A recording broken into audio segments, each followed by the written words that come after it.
বাবা বাবা, আমার তো কুরকুরে চাই। কুরকুরে চাই তো যা তোর বাবাকে কে বল, আমাদের কাছে চাইছে, যা ভাগ এখান থেকে। এই ও কিভাবে বকছিস কেন বাবু? এই নাও কুরকুরে। এই যে এইভাবে গরিবদের দিচ্ছিস না, দেখিস সামনে আরো কত গরিব মিলবে।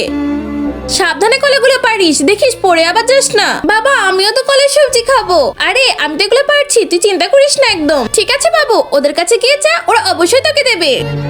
আরে ম্যাডাম আমাকেও কলা দিন না। এই তুই ভাগতে এখান থেকে, যখনই দেখবে তখনই কিছু না কিছু চাইবে, চাইতেই থাকে শুধু।